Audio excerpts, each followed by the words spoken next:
Yo les amis, j'espère que vous allez bien. On se retrouve pour l'actualité sportive du côté du Real Madrid et du FC Barcelone. Comme vous avez pu l'entendre hier les amis, le Real Madrid a choisi le successeur de Luka Modric pour le numéro 10. Et autant vous dire que ça fait pas l'unanimité. Et comme si c'était pas déjà assez comme mot de tête, on a en plus de ça deux gros départs. Du côté du FC Barcelone, notre cher Rashford vient déjà de se faire récaler par Hansi Flick. Et vous allez voir que les choses se compliquent pour lui d'entrée. Ce sont les gros sujets de cette vidéo les amis. Donc pour le rien rater, restez jusqu'au bout. Lâchez le petit pouce bleu qui fait toujours plaisir les gars. Ça aide au référencement. Sans plus tarder les amis, c'est parti. Comme d'habitude les amis, on commence par le meilleur club de l'histoire, le Real Madrid. Et on va parler de notre cher Kylian Mbappé qui va certainement récupérer le numéro 10 laissé par Luka Modric. On pensait tous que c'était Arda Güler qui allait le prendre. Finalement, le Real Madrid nous a feinté. Et d'ailleurs là, on nous dit, le maillot de Kylian Mbappé avec le numéro 10 sera disponible à la vente dans les prochains jours. Donc là, clairement, ils veulent pas perdre du temps. Et c'est là on comprend pourquoi ils ont donné ce numéro-là à Kylian Mbappé et pas à Arda Güler. C'est une question de marketing les amis. Personnellement, j'aurais préféré que ce soit Arda Güler qui le récupère.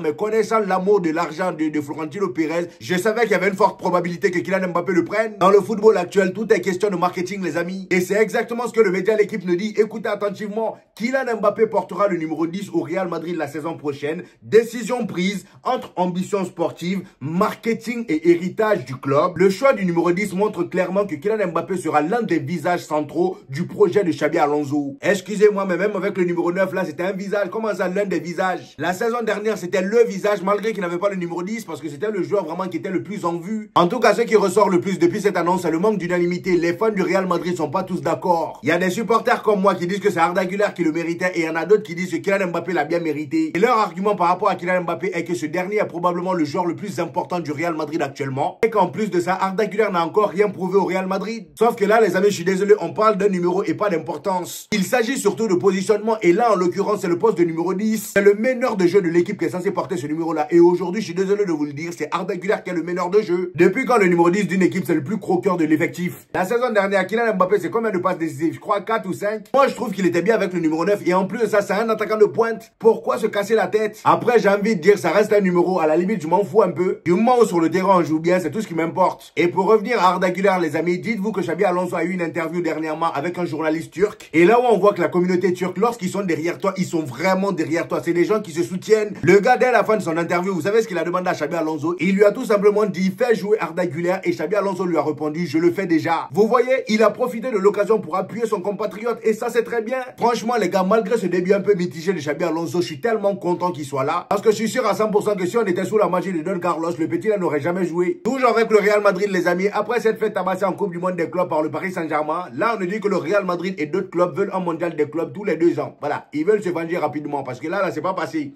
La pilule n'est pas passée. Ils ont fait la demande auprès de la FIFA. On veut un mondial des clubs tous les 2 ans. Faut attendre 4 ans. Ou bien, la FIFA a d'ailleurs refusé la demande parce qu'ils trouvent ça irréaliste. Étant donné que l'édition de 2029 est déjà en préparation avec le Qatar comme favori pour l'organiser. Donc, Florentino Pérez, sois pas pressé. Ta vengeance là, tu vas le prendre. Même en Ligue des Champions, tu auras la chance de le prendre. Le Paris Saint-Germain va pas fuir 4-0 qu'ils nous ont mis dans notre bible là. On va leur redonner ça tôt ou tard. On enchaîne les amis avec notre cher Gonzalo Garcia qui prend de plus en plus de poids dans l'effectif du Real Madrid. Carrément, mon cher Hendrik lui-même, il passe aux oubliettes petit à petit. Vous allez voir. Donc là, les amis, on nous dit que Gonzalo Garcia a gagné sa place dans l'effectif première du Real Madrid et aura sa place dans l'effectif cette saison. Ça, on le savait déjà depuis la Coupe du Monde des clubs. Le Péchi, il a fait ses preuves et pour moi, même si on part sur les bases de la méritocratie, il devrait être le premier titulaire en attaque au Real Madrid. Après, reste à voir si Xabi Alonso va avoir les shortcuts encore une fois comme il a fait face au Paris Saint-Germain. En tout cas, en ce qui concerne Hendrik, lui, sa situation, c'est de pire en pire. On nous dit ici, les amis, Hendrik rechute de sa blessure parce que oui, je rappelle pour ceux qui ne le savent pas, Hendrik s'était blessé et là, il a rechuté de sa même blessure. En gros, il s'est blessé pendant qu'il était blessé. Voilà, l'effet du mariage commence à ressortir. Toi, t'as voulu te marier à 18 ans. Voilà maintenant les conséquences. On sait pas d'où tes blessures viennent, mais on sait. Je sais même pas pourquoi le frérot, il était pressé de se marier. Toi, tu viens juste d'être majeur. C'est toi qui penses au mariage au lieu de penser à ta carrière. Ah, Hendrik. Bref, les amis, comme vous le savez, Rodri au Real Madrid, on en parlait pour rigoler, mais là, j'ai comme l'impression que de plus en plus, le sujet revient. Il y a même Toni Kroos qui en a parlé dans une interview il y a quelques jours. Vous allez voir ce qu'il a dit. Cependant, là, on nous dit, le Real Madrid estime que Rodri est le seul milieu digne d'intégrer le projet de Xabi Alonso. Donc, vous voyez, même le Real Madrid pense que c'est le milieu parfait pour remplacer Toni Kroos. Et même Toni Kroos est du même avis, il voit en Rodri son successeur. Voici ses propos, il dit, regardez ce qui est arrivé à Manchester City, après la blessure d'un joueur comme Rodri. Pour ceux qui ne le savent pas, après la blessure de Rodri, Manchester United, ils ont enchaîné des tonnes de défaites. Toni Kroos enchaîne en disant, ce qui se passe, c'est qu'un bon milieu axial ou défensif manque quand il n'est pas là. Donc lorsqu'un milieu axial ou défensif n'est pas présent, on le sent direct. Et effectivement, au Real Madrid, on l'a ressenti, à Manchester City, on l'a ressenti aussi, surtout au Real Madrid. Il enchaîne en disant, quand il est Mais là, c'est quelque chose qu'on prend pour acquis. On a l'impression de ne pas le remarquer. Tout est en ordre et les attaquants peuvent alors terminer les matchs avec aisance. Ça me rappelle un certain Sergio Busquets à l'époque. Lorsqu'il est sur le terrain, le jeu il est en ordre. On ne le remarque pas forcément, mais lorsqu'il n'est pas sur le terrain, je le vois direct. Grosse polémique en Espagne, les amis. La Fédération Royale de Football en Espagne veut moderniser l'arbitrage via l'IA et a nommé Chema Alonso, expert en cybersécurité au sein du comité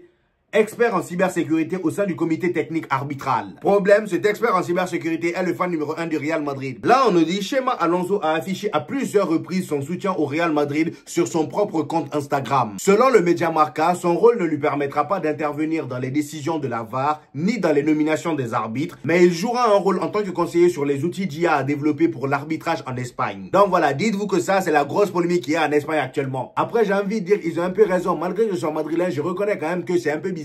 Après, comme vous avez pu le voir, le média Marca a bien précisé qu'il ne va pas intervenir dans la décision de la VAR ni choisir les arbitres. Lui, il est là juste pour conseiller les outils à utiliser, point barre. Après, s'il conseille aussi des outils d'IA qui supportent le Real Madrid, là, c'est pas de sa faute. Parce qu'au moment où je vous parle, si tu supportes pas le Real Madrid, c'est que t'es un aigri profond. Même les intelligences artificielles ont compris. Bref, on enchaîne les amis avec notre cher Vinicius. Le média Diario a fait un sondage pour savoir si les supporters du Real Madrid souhaiteraient voir Vinicius quitter le club ou prolonger. Et là, les amis, on a les résultats du sondage et autant vous dire que c'est très choquant. Personnellement, je m'y attendais pas. Là, on nous dit, selon un sondage réalisé par le média Diarios, 72% des votants estiment que Vinicius ne devrait pas être renouvelé par le Real Madrid. Un chiffre surprenant compte tenu de son impact sportif et marketing. Voilà, c'est à cause de ça les gens se foutent de lui parce que niveau marketing, voilà, il est un peu en dessous de Kylian Mbappé, vous voyez? Et même ces derniers temps, on va pas se mentir, sportivement parlant, le gars, il est un peu en dessous aussi. Mais ça, on peut l'expliquer par plusieurs facteurs, le ballon d'or, l'arrivée de Kylian Mbappé, tout ça la rentre en compte. Et franchement, les amis, au bout d'un moment, il va falloir apprendre à respecter cet homme-là. Et en plus de ça, les amis, The Athletic FC nous informe aussi que le Real Madrid estime avoir trop d'attaquants dans l'effectif. Donc là, ils veulent dégraisser un peu l'effectif. Ils veulent vendre certains joueurs. Et pour vous dire, le dégraissage a même déjà commencé. Là, on nous informe que Xabi Alonso a informé chaque joueur de son rôle pour le début de saison. Comme ça, au moins, c'est clair d'entrée. En début de saison, tout le monde est au courant de sa place au Real Madrid. Tu vas pas venir chialer devant Xabi Alonso. Oh, tu me fais pas jouer. Oh, je suis remplaçant. Non, non, non. Il a été clair dès le départ. Donc là, il est allé informer tout le monde de son statut. Et apparemment, il y en a même qui commencent à réfléchir à quitter le club en fonction de leur statut. Des joueurs comme Brahim Diaz, par exemple, ont été informés qu'ils conserveront leur rôle de remplaçant au Real Madrid. Et Rodrigo, sans surprise aussi, c'est pareil. Cependant, s'il y a bien le cas d'un joueur qui m'inquiète, les amis, c'est Camavinga. Regardez un peu ce qu'il a dit sur lui. Ça sent très mauvais pour lui. Le Real Madrid a des doutes concernant l'avenir d'Eduardo Camavinga. La direction ne sait pas encore comment Xabi Alonso compte l'utiliser. Sa position préférentielle est déjà occupée par Aurélien Tchouaméni. Et on sait très bien qu'Aurélien Tchouaméni, dans le système de Xabi Alonso, j'ai envie de dire, c'est carrément le joueur le plus important après Valverde, voire même plus que Valverde. Donc aujourd'hui, malheureusement, Camavinga ne peut plus être dans la rotation avec lui, à moins que le gars soit blessé ou que Xabi Alonso veut le reposer un peu dans certains matchs. Sinon, à part ça, c'est cuit. Eux-mêmes, ils le disent, hein. Arda Güler et Federico Valverde partent avec un avantage vis-à-vis de Xabi Alonso. Voilà. Même le média Marca le dit. Je sais pas ce que vous en pensez, mais dites-moi ça en commentaire. Maintenant, les amis, nous allons parler de notre petit Indien Rodrigo qui profite de la vie. Voilà, le gars est là en vacances et regardez comment il mange l'amour. Il y a une vidéo de lui qui circule sur les réseaux sociaux où on le voit avec sa petite amie. Ils sont allés visiter la nature dans un endroit un peu désertique et on voit que les deux vraiment, ils sont in love. Mon cher Rodrigo, mange bien la vie. La saison a été trop longue. Maintenant, les amis, nous allons parler des départs du côté du Real Madrid et vous allez voir à quel point on perd des pépites, les amis. Tous les grosses pépites du Real Madrid, de la Castilla ou même de l'équipe première, on est en train de les perdre un à un. On commence déjà par Alvaro Rodriguez qui quitte le Real Madrid pour Elche. Il était en prêt du côté de Retafe. Finalement, il part à Elche sous forme de transfert. Ça fait un. Ensuite, les amis, on a Victor Munoz aussi qui nous quitte. Voilà, lui, il part à Osasuna. Rappelez-vous, l'avant-dernier classico ou le dernier classico qu'on a joué là. Le jeune de la Castilla qui est rentré vers la fin, il a eu une grosse occasion. Le frérot, il a raté. Il allait viser la lune. Et bah voilà, c'est lui qui part du côté de Osasuna. Ça fait déjà 2 joueurs. Ensuite, les amis, on a Jacobo Ramon. Lui, il a eu beaucoup de mal à faire ses preuves du côté du Real Madrid. Donc, je peux comprendre que le Real Madrid l'ait laissé partir du côté de Como. Malheureusement, au Real Madrid, quand tu as une petite chance, c'est là il faut prouver. Le gars, il a eu 2 ou 3 chances pour prouver. Malheureusement, ça n'a pas été le cas. Le Real Madrid l'a vendu du côté de Como. Donc, comme vous pouvez le voir ici, son transfert s'élève à 2,5 millions d'euros. C'est même pas beaucoup. En fait, là, le Real Madrid voulait juste se débarrasser de certains joueurs. Maintenant, les amis, on part du côté du FC Barcelone. Et là-bas aussi, il y a des nouvelles croustillantes comme d'habitude. Voire même plus que le Real Madrid. Donc, attachez vos ceintures. C'est le moment de la pub. On commence les amis par notre cher Marcus Rashford qui normalement sera présenté par le FC Barcelone aujourd'hui. Et d'ailleurs pour ceux qui ne seraient pas au courant, il récupère l'ancien numéro de Lionel Messi et Lamine Yamal, le numéro 19. J'espère que ça va lui porter chance comme ça a été le cas pour Lamine Yamal et Lionel Messi. Et d'ailleurs les amis, dites-vous qu'il a battu un gros record sur le compte de Fabrizio Romano. Fabrizio Romano aujourd'hui dans le monde du football c'est la référence. Dites-vous que l'annonce de l'arrivée de Rashford de FC Barcelone a été le troisième le plus liké de son compte. Le premier c'est bien évidemment Kylian Mbappé avec 634 000 likes lorsqu'il a signé au Real Madrid. Et le deuxième c'est Cristiano Ronaldo à Manchester United, 568 000. Et Rashford lui vient à la troisième position avec 513 000 likes. Ça montre à quel point les Barcelonais vraiment sont heureux de son arrivée. Et pour vous dire, dès son arrivée, il fait déjà partir des gros salaires du FC Barcelone. Regardez un peu le top 10 des salaires du FC Barcelone. En première position, bien évidemment, on a Robert Lewandowski avec 21 millions d'euros, à peu près le même salaire que Vinicius au Real Madrid. Ensuite, on a Frenkie de Jong avec 19 millions d'euros. À la troisième position, on a Lamine Yamal qui a renouvelé son contrat il n'y a pas longtemps. Le gars, il a bien négocié cette fois-ci. Il est à 16,5 millions d'euros. Et je pense que lui, il sera encore plus payé en fonction de ses performances, le ballon d'or, tout ça. En quatrième position, les amis, on retrouve Rafinha avec 14,5 millions d'euros. Et à la cinquième position, on a Rashford qui vient d'arriver avec 14 millions, à peu près le même salaire que Rafinha. Moi, ce qui me choque le plus, les amis, c'est que dans tout ça, Pedri, il est seulement 7e.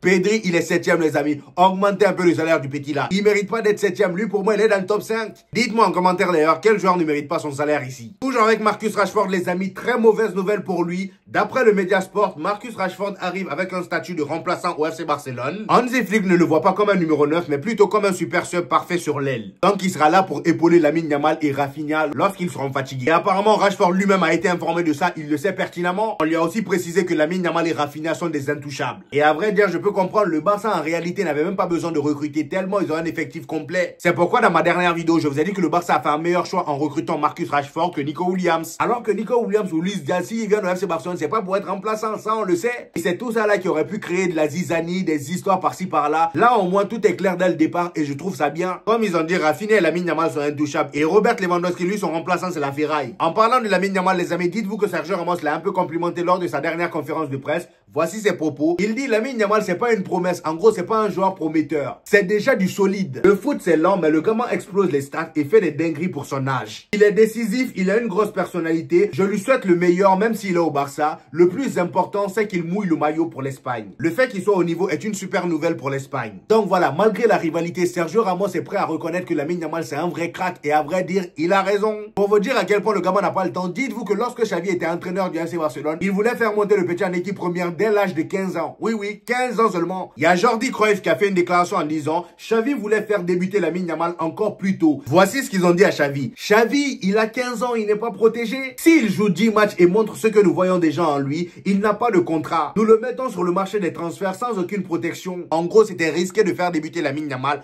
à 15 ans. Parce que oui, il n'aurait pas pu signer directement un contrat pro. Toujours avec Lamine Yamal, les amis, il a donné son meilleur 11 all-time. Et c'est là j'ai compris que ce petit-là, c'est un vrai connaisseur de football. Vous allez être choqués, surtout les Barcelonais. Apprêtez-vous. Donc, comme vous pouvez le constater, au goal déjà, ça commence bien. Il a mis Iker Casillas et pas un gardien du FC Barcelone. Ça commence bien. Ensuite, en défense, il met Gérard Piqué et Sergio Ramos. Très bien encore une fois. Latéral gauche, Marcelo. Très bien encore une fois. Franchement, mon ami, là, tu rentres encore plus dans mon estime. À droite, il a mis Daniel Alves. Ok. En 6, il n'a pas mis Sergio Busquets. Il a mis Zinedine Zidane. Et devant Zinedine Zidane, il a mis Lionel Messi et Neymar. Niveau technique, il n'y a personne qui les prend. Jusqu'à là, on a un bon mélange du Real Madrid et du FC Barcelone. Ensuite, les trois attaquants. En 9, on a Ronaldo Fenomeno. Il aurait pu mettre Luis Suarez, mais non. Il a mis Ronaldo Fenomeno. À gauche, il a mis Cristiano Ronaldo. Et à droite, il a mis Ronaldinho. Est-ce que vous vous rendez compte? Sur 11 joueurs, il a mis 6 joueurs madrilènes. C'est énorme. Franchement, Lamine Yamal, tous mes respects. D'ailleurs, je retire mes lunettes pour toi. Ici, les amis, on a désormais les 7 attaquants du FC Barcelone. Et comme vous pouvez le voir, ils sont bien garnis. Voilà, ils sont pas en manque d'attaquants. Et on peut le dire, à tous les postes, ils ont une bonne doublure. Du côté de Lamine Yamal, t'as Rooney Bardi. De l'autre côté, sur le poste de Rafinha, t'as Marcus Rashford. En 9, t'as Ferran Torres et Pau Victor. Franchement, là, les Barcelonais sont refaits. Vous voyez, ça, c'est une équipe cohérente. C'est un recrutement cohérent. Ils sont pas là à empiler des stars. Malgré qu'ils n'ont pas beaucoup d'argent, le peu qu'ils ont là, ils essaient d'être intelligents avec. Pendant que nous, on a beaucoup d'argent et on recrute en fonction des noms.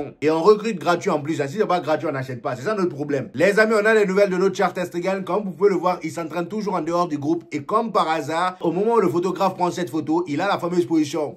La position fatidique. Voilà, la position en croix. C'est à cause de cette position-là qu'il a pris le banc. C'est tout ça là qui l'a rendu nul. Il a tellement dégoûté les supporters barcelonais avec ça. On se rappelle tous, à chaque fois que Ter Stegen fait comme ça devant une action, c'est but. Bref, en tout cas là, pour l'instant, il n'a pas encore trouvé un autre club. Le gars, il veut forcer pour rester au FC Barcelone. Maintenant, les amis, nous allons parler de Jules Koundé. Le FC Barcelone juge Jules Koundé comme le meilleur à son poste et souhaite le prolonger. Depuis plusieurs semaines, le club et le Français négocient une issue positive et espérée pour toutes les parties. Manchester City et un autre club de premier plan ont pris des renseignements pour l'international français dont le contrat prend fin en 2027. On nous précise en plus de ça en bas, le Barça pense être assez fourni pour le poste de latéral droit avec Jules Koundé et Eric Garcia. Eric Garcia qui a été monstrueux vers la deuxième partie de saison du FC Barcelone. Il a été décisif notamment dans les grands rendez-vous de Ligue des Champions. Franchement, il a été très bon. Et en parlant de Jules Koundé, les amis, comme vous pouvez le constater, lui aussi, il mange la vie. Voilà, il est en train de se faire, j'ai pas envie de dire le mot. La saison a été tellement longue que tout le monde est parti décompresser. J'ai dit ça, je dis rien. Donc voilà les amis, c'était tout pour aujourd'hui. J'espère que vous avez kiffé la vidéo. Dites-moi en commentaire ce que vous en pensez. J'hésiterai pas à vous répondre comme d'habitude.